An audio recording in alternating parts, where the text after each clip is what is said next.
康華地產助你安心置業大灣區，快啲嚟我哋銅鑼灣、旺角、荃灣、元朗樓盤展銷廳參觀啦 Hello， 大家好啊！我係康華地產阿 Ken。Hello， 大家好，我係康華地產阿 May。阿 Ken，今日帶你嚟到中旅彩虹3期呢邊幫業主收樓㗎。喺中旅彩虹3期呢邊咧有毛坯，有帶裝修嘅喎。係啊。咁之前咧我哋都拍攝過佢帶裝修嘅單位啦。佢質量上邊咧，我個人覺得咧，即係個收樓質量啊，交標咧係比較好嘅。咁今日我哋嚟咧係睇毛坯定睇裝修咧？今日咧嚟係睇毛坯㗎。哦，睇毛坯，其實毛坯咧我自己咧亦都未睇過嘅，唔知佢呢個質量係點樣啊？我哋上去睇下好冇？好。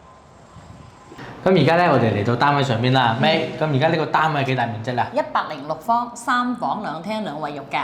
咁我見到毛坯嚟嘅喎。係啊，中旅彩虹其實好少有毛坯單位嘅，我哋入嚟睇睇好冇？好。咁入到嚟呢個位咧，佢個走廊咧都係比較長少少嘅。係其實呢度咧就係3期啦，係咪啊？係屬於3期。3期其實有毛坯啦，有帶裝修嘅。3期1棟2棟係毛坯，咁3、4棟嗰啲咧就係帶裝修嘅。冇錯，係啊。咁我哋睇睇咧，睇翻呢個戶型啦，106方係嘛？係。首先參觀下呢個廚房。廚房咧，我個人係幾中意嘅喎。方方正正，同埋佢個生活陽台係比較大啲嘅。係。比較大啲，我哋睇睇個生活陽台。佢生活陽台嘅景觀咧，反而咧唔差嘅。佢係睇到部分嘅中旅彩虹嘅前期嗰啲別墅。係啦，跟住咧亦都可以望翻啦1、2期呢個社區咯，即係話你感覺佢遊佢啊比較闊咯。係啊，嗱呢度就係1、2期，嗰度就係中旅彩虹嘅別墅區。咁啊前面就冇遮擋㗎啦。生活陽台嘅景觀幾好。生活陽台嘅景觀幾好。點解我咁樣講？咩意思啊？一陣間再同你講啊。係。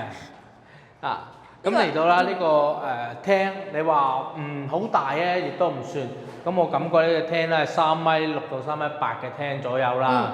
係啊。因為佢比較方正嘅。但係咧，我而家咧，即係話我一驟眼睇落去啊，因為咧同埋好哥一齊出嚟收樓驗樓多，我感覺咧佢質量上邊咧係靠譜喎。點睇法咧？你認為點樣係覺得靠譜咧？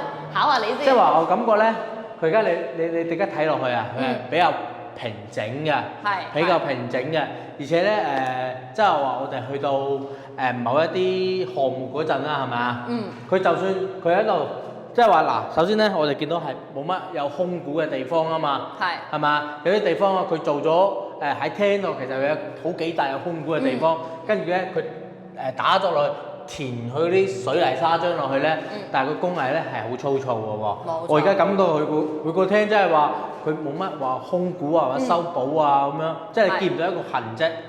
阿 Ken 好仔細，但係有一樣細節你要睇睇，毛坯單位我第一次見係有裝燈嘅，大家睇下。係。個廳係有裝燈，個陽台係有裝燈㗎。我哋去驗咗咁多都冇燈㗎。毛坯單位佢係冇呢啲㗎嘛，佢冇佈線㗎嘛。咁即係證明佢已經留咗線管啦。嗱呢個位個飯廳位，佢都幫你留咗線喺度。毛坯單位係冇嘅，我可以同大家講。係啊係。佢只要最多幫你整個管位出嚟咯。即係電箱、強電箱、弱電箱肯定有，但係佢呢度真係有裝呢個，但係我冇叫佢充電嚇。呢個開關當你整好咗，咁啊留咗電線。嗱呢個位亦都留咗電線，係其他項目係冇嘅，從來冇見過一個係毛坯單位有咁樣㗎。人哋都係要自己重新再拉線拉出嚟嘅。因為佢咧，如果平時嗰啲線咧，你係走地下，佢呢啲線係走天花嘅。唔同㗎，佢而家幫你做咗啦。即係話佢喺呢個質量上邊，同埋就哪怕毛坯嘅交付標準咧，都係比較好嘅，比較高嘅。我個人覺得係好㗎。咁咧。嚟到陽台呢度啦，咁大家睇睇個景觀陽台個景觀如何？嗱呢度咧就係望公園景啦，係啦，西區最靚嘅公園㗎啦，呢個係啦，望個公園景啦，咁啊各方面啊其實都唔叫有遮擋啦，我覺得都係好開揚嘅。冇錯，咁仲有一個咧，阿 Ken 啊，你而家企緊嗰個位置咧，當時咧佢個中旅彩虹，我記得佢個樣板間啊，呢度係可以做一個陽光房㗎。佢可以封起身咗個陽光房啦。佢呢度咧係可以開個門出嚟，係，即係唔使開呢個鎖，一陣間可工搞搞，我開唔到啊，唔知係咪壞咗，等我可工搞搞。咁呢度可以有個門開出嚟，可以做間房嘅。你試得咁開心？唔係，我見你開唔到都唔開心。可能係個鎖壞咗，我睇下先。使唔使我嚟驗啊？啊！等我可供啊，留翻佢可供。我覺得把手可能有問題。你再次去驗門啊？係。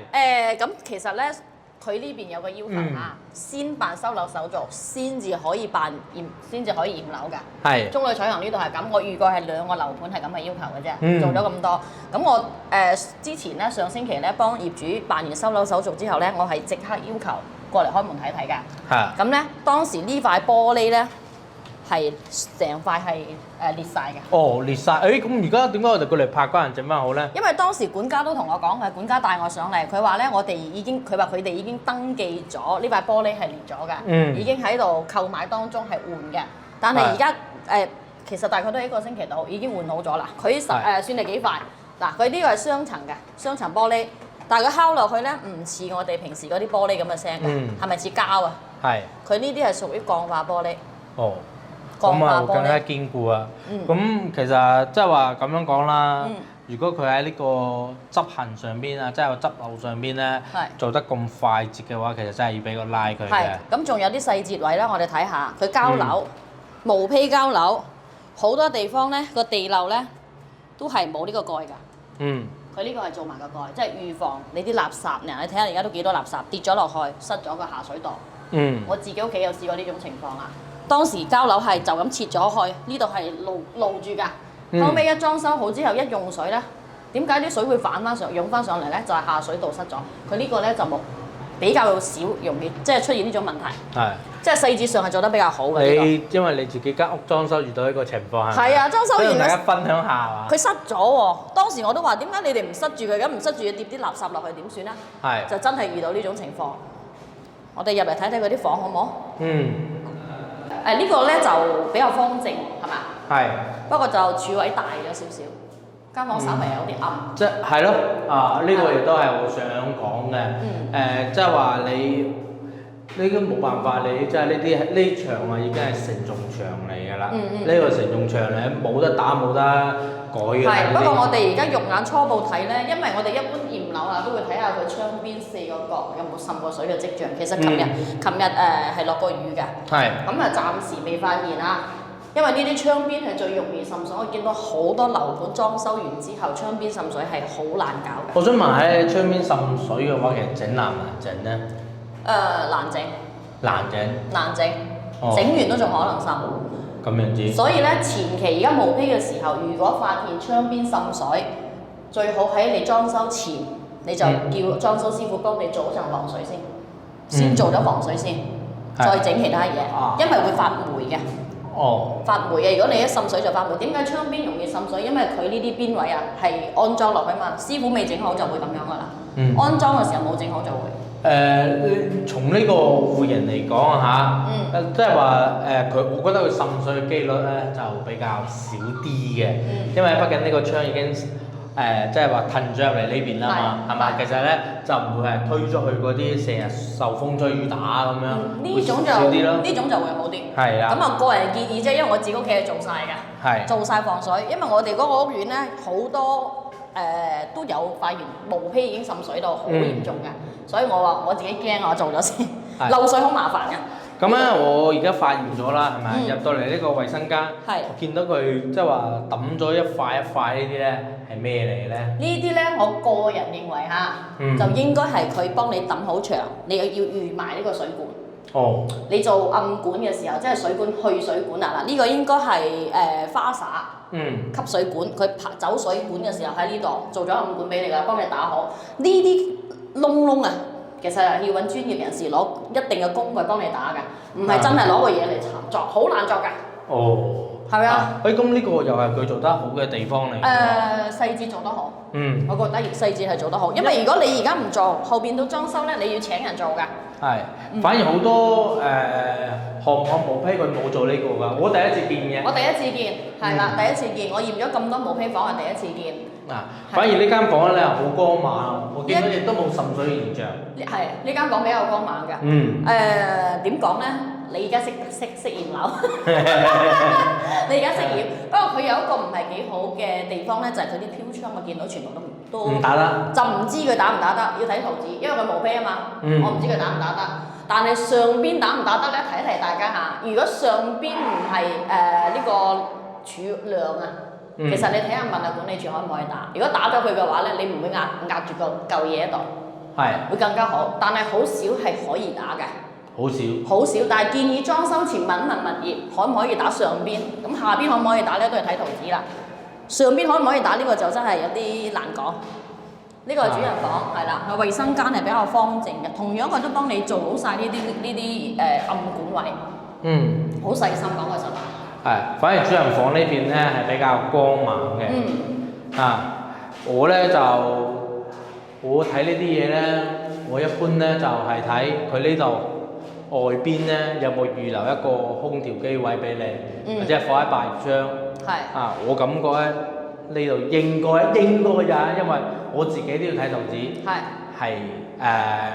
好應該係唔打得嘅。因為咧喺呢度你睇圖紙咧。如果一定唔打得嗰啲呢種係螺標窗嘛，係嘛 ？A 一個斜角，一個 C 就代表有空調機位啦。你話我判斷佢打唔打得，我就兩樣嘢。首先佢外邊有冇一個架，佢俾你放空調機位。第二我要睇翻圖紙有冇呢嚿嘢喺度。如果有呢嚿嘢，咁咪唔打得啦，算噃。唔好意思啊。同埋睇下佢啲護欄呢啲護欄我個人覺得都係非常之好嘅。我覺得佢真係好結實好出力嘅啦，已經好肉緊。好多地方冇做啲咁靚㗎。如果大家真係唔嫌棄，即係唔會話我一定要拆咗呢個嘢嘅，其實我覺得呢個可以保留。而且呢個單位個高度亦都咁高，保留呢個嘢係最好嘅。因為有啲交樓俾你咧係不鏽鋼式嘅，嗰啲你就真係要拆好肉酸。但係佢呢個咧跟翻原色同埋好實淨嘅嘢咧，你可以唔換，保留翻佢，因為整個咁嘅嘢都好貴啊！我同大家講講。仲有一樣就係你，比如你抹窗嘅時候你安全性都高啲啊，係咪？我個人覺得要整下好啲咯，安全啲。係啦。我哋不如睇下可供驗樓點好唔好？好。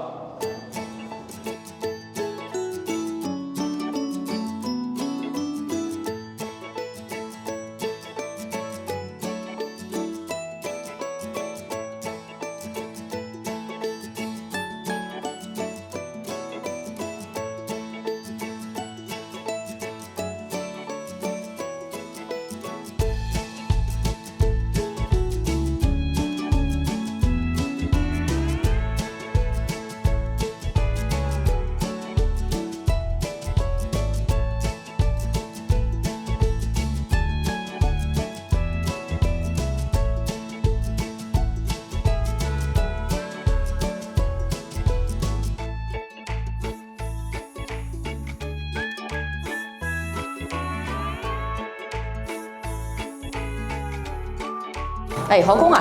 呢一個門咧，呢度開唔到，係咪個門鎖失靈咧？頭先我同阿 Ken 喺度試嘅時候，佢仲笑我啫。都係試唔到，都係用唔到，唔知係咪佢入邊卡住咗？即係入邊卡住。係。佢呢下應該係門鎖失靈係嘛？係啊，揾翻門窗師傅整翻先得啦。冇咩大問題㗎係嘛？仲有鎖具問題咯，拆開再整翻得啦。OK 嘅。咁門線都係正常。好嘅。可供啊，你即係我跟你驗樓驗得多啊，咁業主點知道自己裝嘅係咪鋼化玻璃咧？又點樣睇到呢一塊咁啊平無奇嘅玻璃？係啦，佢鋼化玻璃有標識嘅。呢度睇到有個3C 標識嘅。3C 標識係嘛？佢下面個字母咧就係嗰個執行標準咁樣。執行標準。係啦。咁其實我覺得好多觀眾朋友都比較關心咧，佢自己屋企個單位啲玻璃會唔會裂咗啊？各方面嘅。咁好似呢種鋼化玻璃啊，嗱，我哋敲落去似膠㗎。係。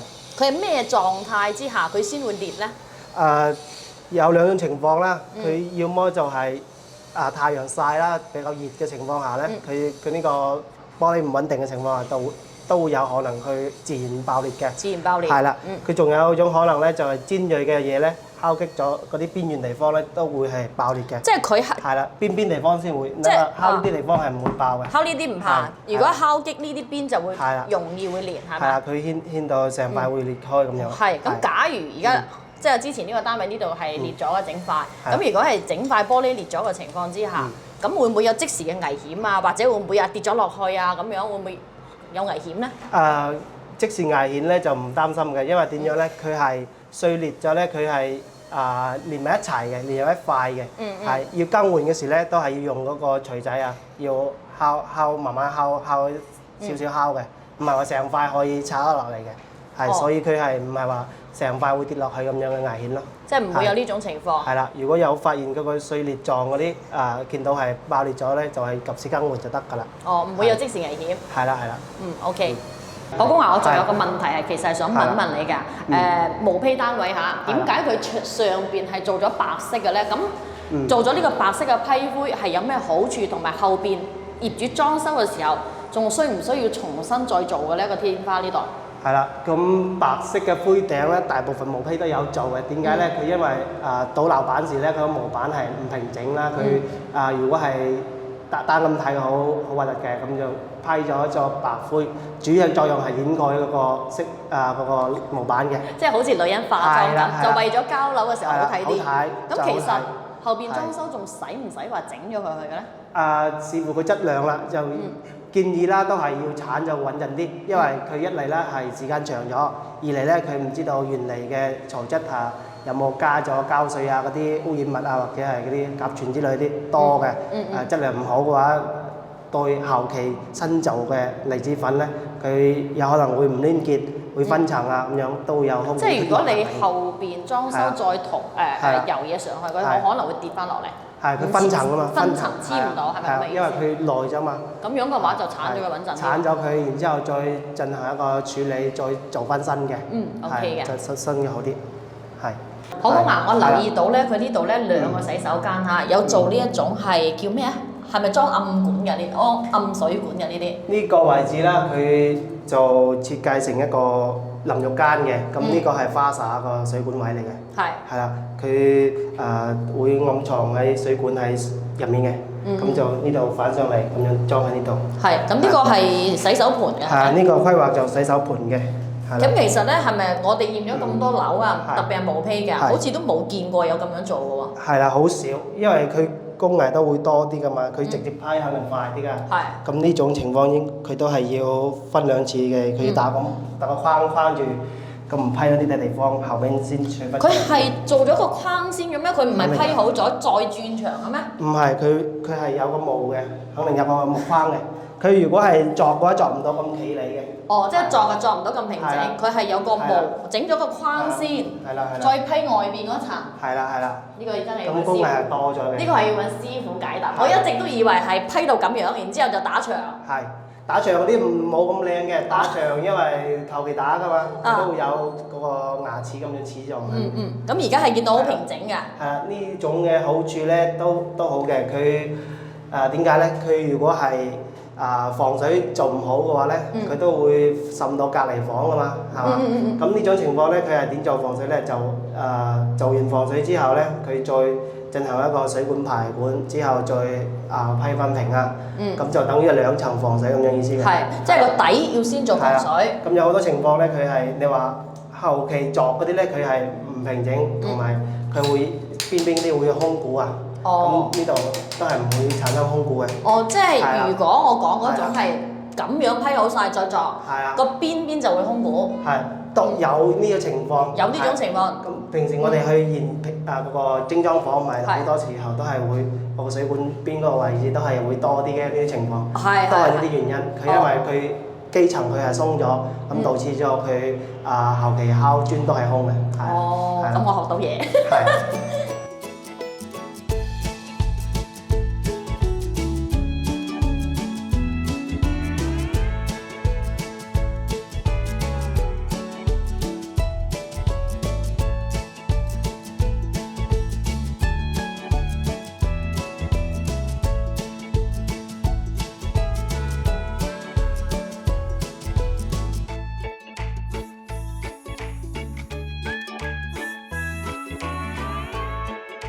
好咁樓我哋驗完啦，你覺得點咧？咁呢度嘅話，質量咧都 OK 嘅。咁空鼓情況咧就一個房間嘅一個細盤頭仔嘅嗰個地方空鼓啦。咁其他啲地方都冇空鼓嘅，同埋牆面咧批盪啲都好平整個。仲有門鎖啦，門鎖就有兩個門鎖係有一個失靈嘅，咁調翻嗰個門鎖就得㗎啦。哦，即係其他都冇乜問題啦，係咪？係。OK 嘅。咁樣其實咧，從呢次驗樓啦，即係好似我哋一開始所講啦，係咪啊？其實我都識啲嘢㗎。係啦。OK。咁如果大家對呢個驗樓有興趣嘅話咧，可以馬上打電話去到我哋香港嘅旺角、荃灣、元朗同埋銅鑼灣嘅展廳諮詢啦。睇完視頻嘅朋友咧，記得添加關注我哋康華地產，同埋俾個拉我哋啊！咁呢期節目咧就到呢度啦，我係阿 Ken，我係何工，我哋下期節目再見，拜拜。